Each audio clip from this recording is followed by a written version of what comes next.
Welcome to our video on the Walmart case for our session on e-commerce 2026 and digital maturity.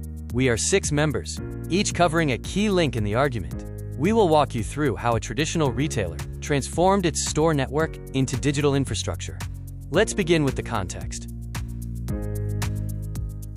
The central question is twofold. Why did 4,700 stores, once seen as a fixed-cost burden, become an advantage that is difficult to copy? And under what conditions does this advantage disappear? In 2016, these stores were considered concrete anchors. 8 years later, they facilitate the majority of Walmart's online orders. Walmart achieved revenue leadership through physical scale, but this did not transfer online. While Walmart led in global revenue, it remained marginal in digital channels. A 2014 audit revealed that 30% of online searches failed, despite the item being on a nearby shelf. This was an organizational failure, not a technical one.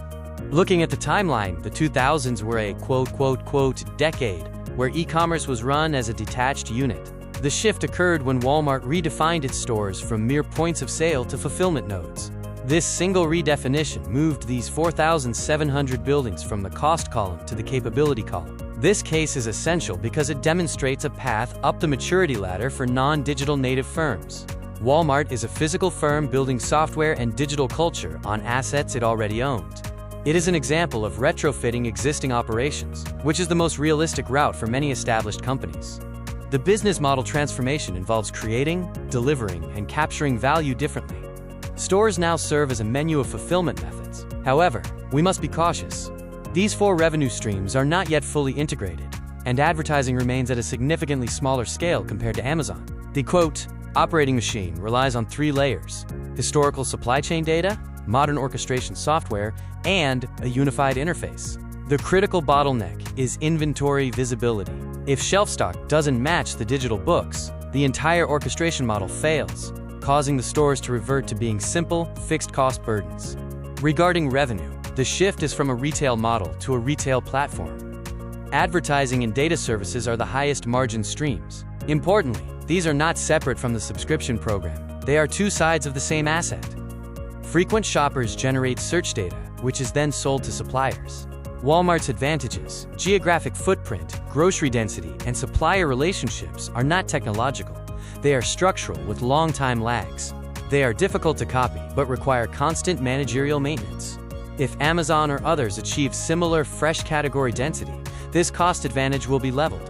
When comparing Walmart and Amazon, notice the asymmetry. Amazon has AWS to subsidize thin retail margins, while Walmart does not. This forces Walmart to achieve profitability strictly through operational efficiency in its stores. This constraint is exactly what drove their specific store-as-fulfillment node strategy. Let's look at the unit economics.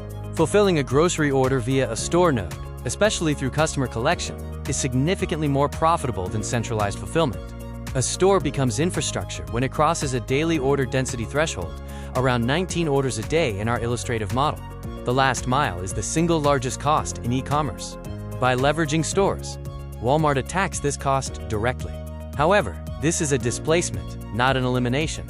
It only functions because the customer is already driving past the store. In countries where this isn't common, the mechanism stops working. Finally, we must acknowledge the limits of our data.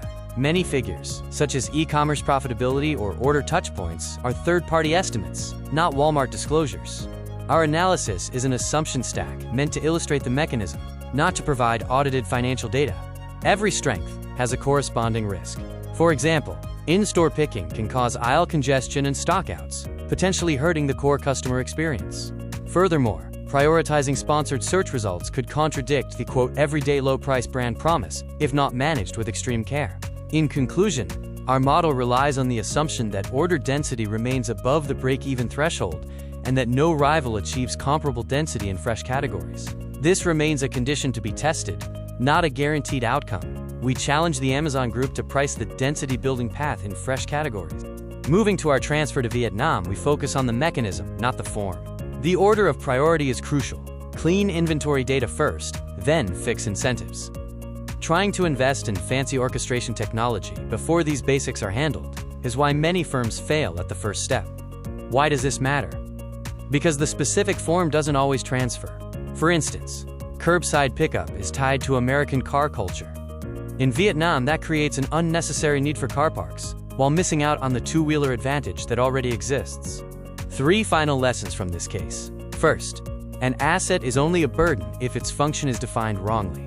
Second, the omnichannel bottleneck is almost always the metric system, not technology. Third, traditional firms win by changing the axis of competition, not by simply copying a platform. If we were the executive board, we would prioritize third-party marketplaces and fulfillment services. Advertising is tempting for margins, but over-indexing on sponsored slots risks the, quote, everyday low-price promise. We must be careful not to spend our brand equity in a race for short-term revenue. These findings are based on a synthesis of annual reports and industry estimates. A note on the data. Figures regarding market share and unit economics are illustrative estimates. They provide a strategic framework for analysis and should not be treated as audited financial disclosures.